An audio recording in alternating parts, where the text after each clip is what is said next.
Екінші бөлім. Ойлағанымша болмады, бір машина жүйткіп келіп тоқтады да, малды салып алғандай мені көліктің артына салып алды. Ал мен болсам айғайлап жылаумен болдым. Қатты қорықтым. Бұл ойды неге бүгін ойладым екен? Қарғыс атқыр неге мені алып қаштыңдар, басқа қыз құрып қалды ма деп сұраумен болдым. Машинамен жүйткіп ауылымыздан ары 2 ауыл асып бір үйге келіп тоқтады. Адамдар топырлап жиналып алған. Әйел кісілер шашуын шашып, үлкен қарт кісі орамал жауып жатыр. Қарсыласып машинадан түспей қатты қорқып қалдым. Осылайша үйдегілерге кешірімшілер жіберді. Мен отырмын жылап. Жігітті тіптен танымаймын. Біраз уақыттан соң қырғын болып, ұятты жағдайға қалатыныма сенімді болып отырдым. Себебі ауылдан алыс емес. Ауылда жүрген жігіттерімнің бірі болмаса бірінен мен туралы еститіні анық. Анам мен әкем келіп мені алып кетсе екен деп Құдайдан тілеп отырдым. Анам мен әкем келді. Анам жылап мені құшақтап алды. Мен де жылап ентігімді баса алмай, анашым кетемін, қалмаймын, мені алып кетіңдерші дей бердім. Алып кетеміз қызым, қорықпа деп мені сабырға шақырды. Кенет біздің сыртымыздан бақылап тұрған әкем қаласың деді. Қатқыл үнмен жүзінде ашу көрінді. Жәудіреңдеп жанарым әкеме қарап үнсіз ғана жылай бердім. Ішім болса алай-дүлей. Әкемнің бұл ісіне қатты өкпеледім. Анам да әкеме қарап ашумен неше түрлі әңгімелер айтып жатыр. Ішім алай-дүлей, боран болып жатқан менің айтарға сөзім болмады. Әкеме неге олай еттіңіз дедім.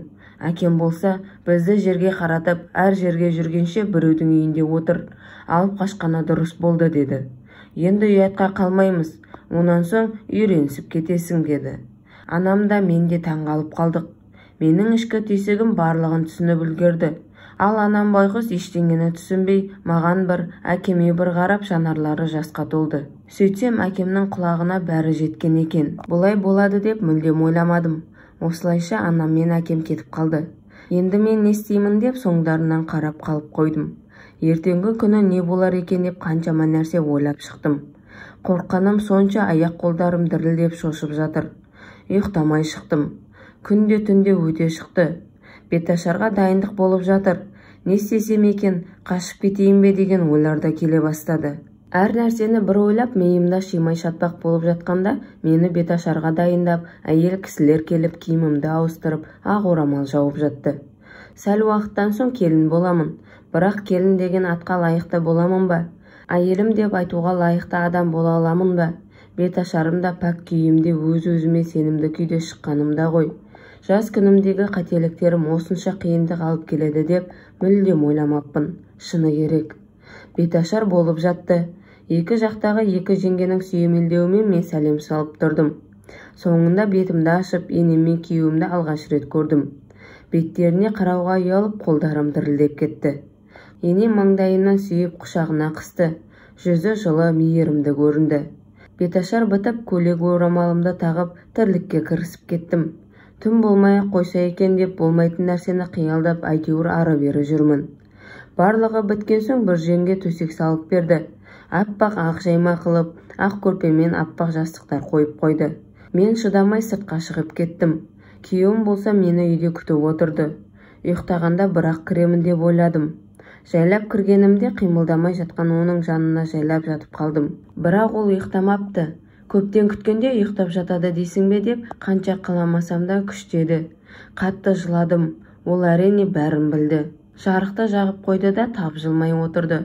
Ұялып не істерімді білмей, бар қолымнан келгені жылау.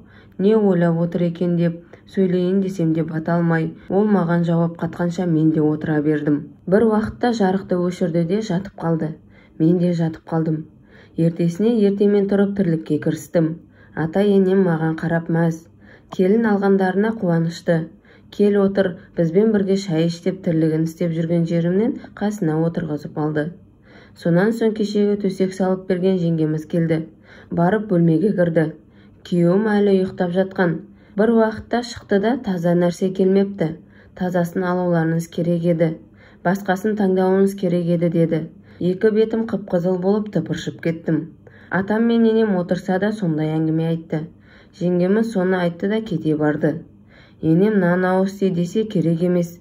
Маған берген ақшаларыңыз да таза емес болатын болды ғой. Оф деп кетіп қалды. Иә, сол күннен бастап тозақтың ішіне кіргендей болдым.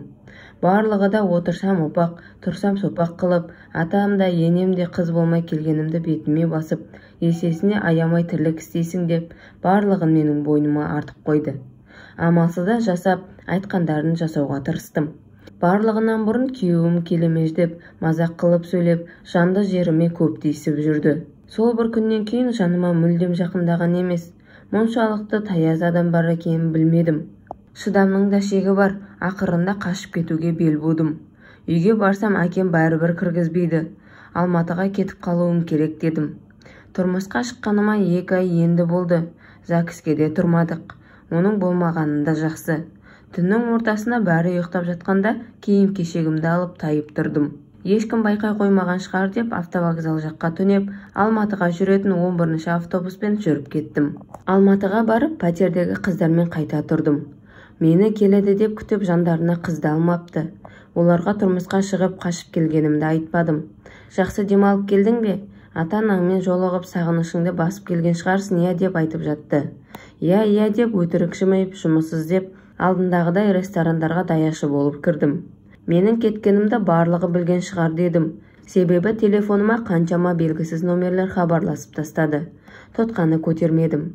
Жұмысымды істеп, пәтерге барып келіп жүре бердім. Барынша ештеме ойламауға тырыстым. Бір күні әкем телефон шалды. Басында алуға бата алмай тұрдым, бірақ кейін жауап бердім. Не үшін қашып кеткенімді, неліктен хабарсыз жоқ болып жүргенімді сұрап, жерден алып жерге салды. Мен де тыныш тұра алмадым. Қиындығымның бәрін әкеме жайып салдым.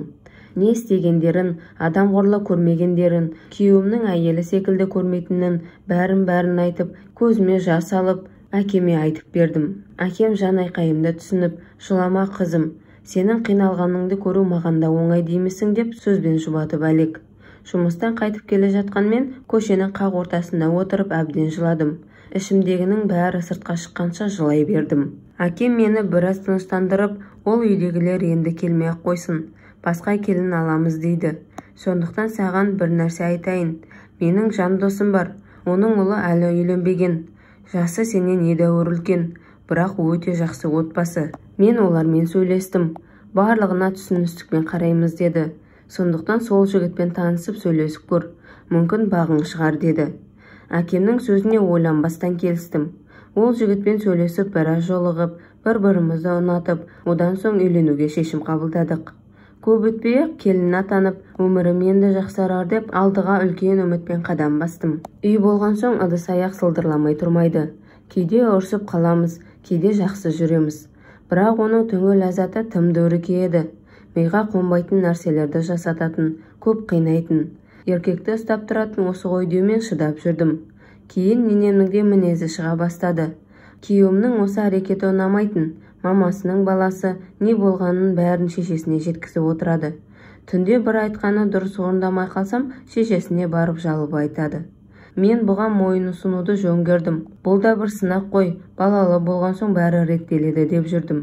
Алайда жарты жылдай уақыт өтті. Әлі де бала жоқ. Күйеуім екеуміз емделдік. Ол да мен де жеке консультацияға қатысып, дәрігерлерге қаралып жүрдік. Бірақ түк шықпады. Бір жылдан аса уақыт өтті. Әлі ешқандай бала жоқ. Бұған күйеуім мен ненем шыдамады. Бар кінә сенен деп маған жекуді шығарды. Мен не істеймін? Алла бермесе мен не істей аламын? Содан екі жақ келісіп, өзіміздің ризалығымызбен ажырасуға бекіндік. Солай екінші рет қайтып келген қыз атанып, үйіме келдім. Әкем жұмыс істеме, үйде отыр деген соң ешқайда шықпай анама қолғабыс қылып, бауырларымның сабағына жәрдемдесіп біраз уақыт жүрдім. Интернеттен біраз ақпараттар ақтарып, бала көтермеудің себебі деп қаншама күн-түн көз талып көріп шығатынмын. Алайда дым нәтиже жоқ. Неге бұлай болып жатқандығы жаныма қатты батты. Ешқашан сәбилі бола алмаймын ба? Мен де өзіме неше түрлі сұрақтар қойып, іштей өксік өртеп барады. Мүмкін жарқын болашақ күтіп тұрған шығар. Мен ештеңеден үмітімді үзбеймін. Бәрі де жақсы болады деп өз-өзімді жұбатумен келемін. Болмайтын нәрсе емес шығар. Әлі 25-ке толмадым. Мүмкін болып қалар. Сондай бір күндердің бірінде желідегі парақшама бір жігіт жазды. Сәлем деген ыстық сөзбен басталған хабарлама таңға дейін жалғасты. Көп сөйлесіп шықтық. Өзі Алматының жігіті екен. Мені Алматының ресторандарынан байқап парақшамда тауып алыпты. Онысына қатты риза болдым. Ол да бар сырын айтып, мен де ішімдегінің бәрін айтып жеңілдеп қалдым. Мені бірінші рет қана сырттай көрсе де ұнатып қалғандығын айтты. Бірақ оған қатты мән бермедім. Себебі енді тұрмысқа шығуы мүлдем ойымда жоқ. Әңгіменің барысында балалы бола алмайтында шығармын дедім. Ол не дер екен деп. Сол кезде оның мен үшін қалай алаңдағанын айтып жеткізе алмаймын. Шыр-пыр болып, барлығы ана болуға лайықты деп мені жұбатып әлек.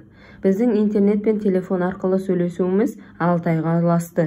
Ол өзі менен 2 жас қана үлкен. Үнемі жағдайымды бөліп хабарласып тұрды.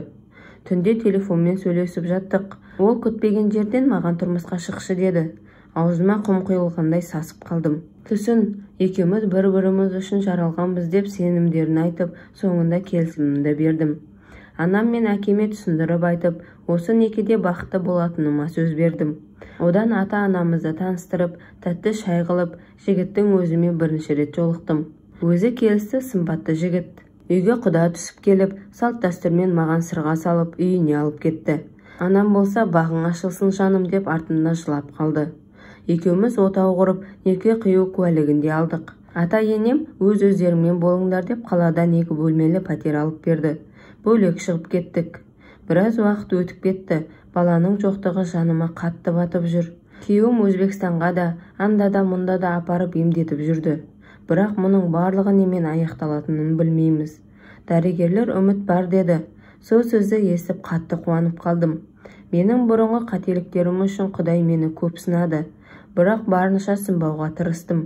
Бәрінен бұрын жаныма демеу болып жүрген осындай адамның барына Аллаға шүкіршілік еттім. Алла қаласа барлығы жақсы болады. Соңы.